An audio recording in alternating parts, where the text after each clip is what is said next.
Salam sejahtera dan hai. Saya hos anda, Khalid Hamid ataupun MK. Jom sama-sama kita BTMP, belajar trading melalui pendengaran.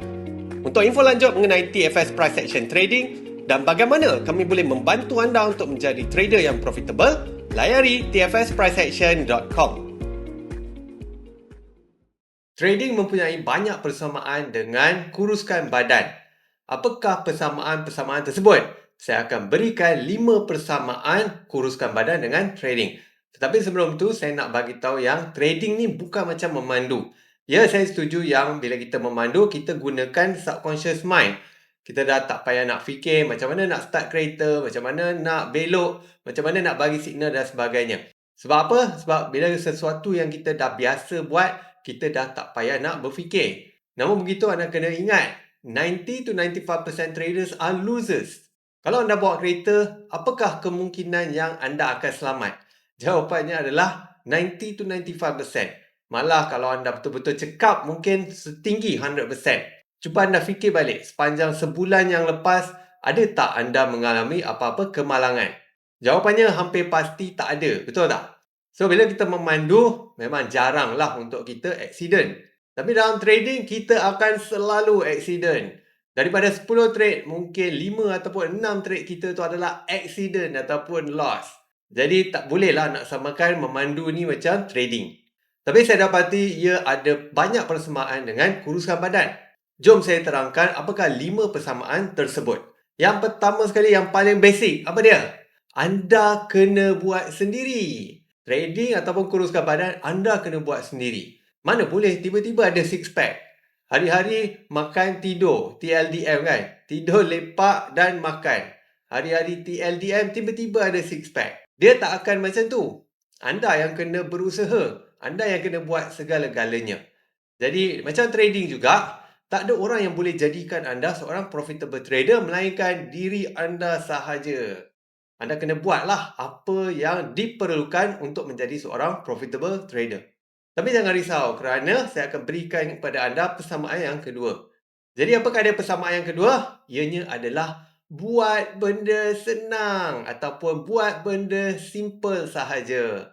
Semua orang tahu cara nak kuruskan badan. Anda hanya perlu jaga pemakanan. Jaga pemakanan tu 80%, lagi 20% adalah bergerak. Tak semestinya kena masuk gym, kena angkat besi. Anda sekadar bergerak pun dah cukup.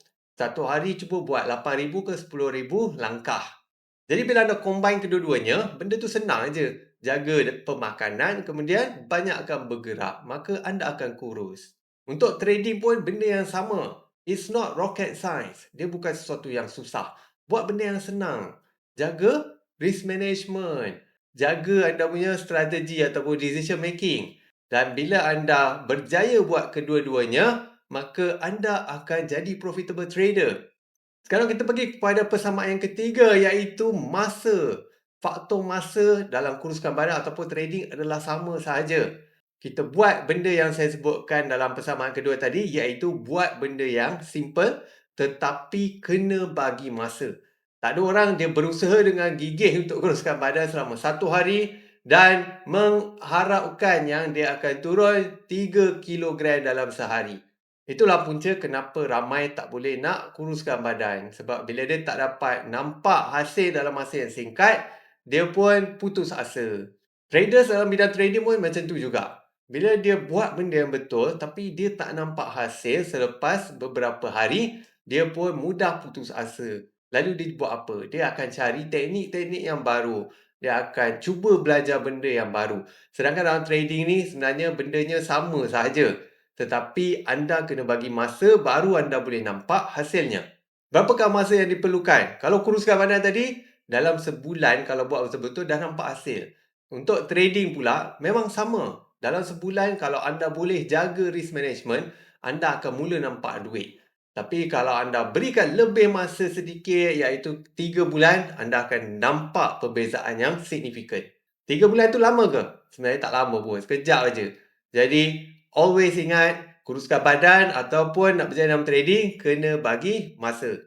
Baiklah, persamaan yang keempat ialah anda kena melawan nafsu jahat.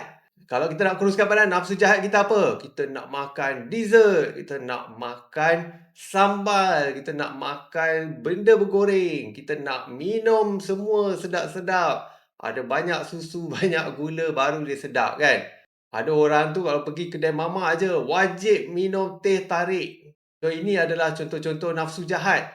Tak cukup teh tarik, dia combine sekali dengan roti canai. So, kedua-dua jenis makanan ni, kalori tinggi, gula tinggi. Kalau anda makan banyak, tak kenyang pun. Sebab dia tak ada protein. Untuk trading pula macam mana? Kita kena lawan nafsu jahat dari segi apa? Macam FOMO, takut ketinggalan. Lalu kita pun cepat-cepat nak entry. So, itu contoh nafsu jahat.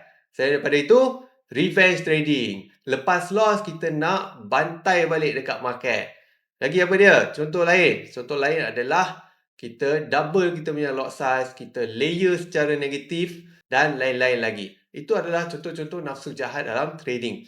So, kalau kita nak kuruskan badan, kita kena melawan nafsu jahat yang sukakan makanan-makanan yang tak elok untuk kita. Untuk trading pun sama. Kita kena elakkan daripada melakukan benda-benda yang menyumbang kepada nafsu jahat kita dalam trading. Contohnya, nak kaya cepat, nak balas dendam dengan market dan sebagainya. So, kalau anda nak kuruskan badan dan anda berjaya melawan nafsu anda, maka anda akan berjaya untuk kurus. Dan begitu juga dalam trading, kalau anda berjaya melawan sifat-sifat negatif seperti tamak, revenge trading, tak sabar nak entry, anda akan boleh menjadi seorang profitable trader. Baiklah, yang terakhir sekali, persamaan yang kelima apa dia? Untuk anda kurus ataupun berjaya dalam trading, dia memerlukan anda membuat perancangan. Kemudian, anda kena jalankan ataupun execute perancangan tersebut melalui rutin dan juga disiplin yang konsisten. Perkataan penting dekat sini adalah disiplin dan juga konsisten. Tak ada guna anda dah tahu apa nak buat tapi anda tak buat. Macam saya bagi tahu pada awal podcast ini, nak kuruskan badan semua orang tahu, jaga makan dan banyakkan bergerak. Tapi kalau anda tak jaga makan langsung, maka anda pun tak akan mencapai objektif anda. Untuk kuruskan badan ataupun berjaya dalam trading, tahu sahaja tidak mencukupi. Ilmu sahaja tak mencukupi. Anda kena execute ataupun bertindak mengikut apa yang anda dah belajar. Lepas dah belajar, kita buat planning ataupun perancangan. Dan kita kenalah ikut perancangan tersebut. Kalau kita lari daripada perancangan, itu adalah normal kalau kadang-kadang. Kalau kita nak kuruskan badan, normal lah sesekali kita akan cheat day. Kita ni manusia, kita bukan robot. Ada masa kita ups and downs. Kadang-kadang kita rasa kita bersemangat. Ada kalanya kita rasa down, kita nak sejukkan hati kita. Kita nak reward diri kita. Dalam trading pun sama. Ada kalanya kita tak mampu nak ikut rules kita. Mungkin kita follow disiplin selama beberapa hari. Tapi lepas tu, kita lari daripada kita punya plan ataupun trading plan. Tapi bila kita lari daripada plan, janganlah sampai ia menjahannamkan progres kita yang lain. Kalau anda jaga makan 2 minggu, lepas tu cheat day 1 hari. Itu tak apa sebab dah 2 minggu anda jaga makan. Kalau dalam trading, dah 2 minggu anda control risk and reward, ada 1 hari itu anda risikokan profit anda untuk buat lebih banyak profit. Mungkin anda risk lebih daripada berapa yang sepatutnya anda risk. Tetapi kalau loss berlaku, tidaklah sampai modal anda tu habis terus. Itulah yang saya maksudkan. Sebab kita ni manusia, bukan sepanjang masa kita berada di tahap yang optimum. Ada kalanya kita ada cheat day.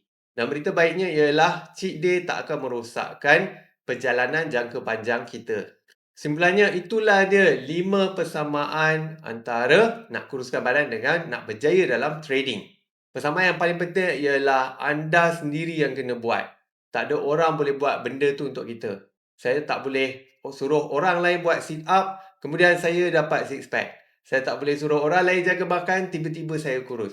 Dia kena kita sendiri yang buat. Trading pun macam tu. Saya lah yang kena jaga risk. Saya lah yang kena jaga saya punya trading edge. Barulah saya boleh jadi seorang trader yang profitable. Sekian, terima kasih. Semoga bermanfaat. Terjumpa lagi dalam episod yang seterusnya. Okey, sekian sahaja untuk episod podcast kali ini. Semoga bermanfaat dan ingat ya, teachers learn the most. Share episod podcast kali ini dengan sekurang-kurangnya 3 orang rakan anda.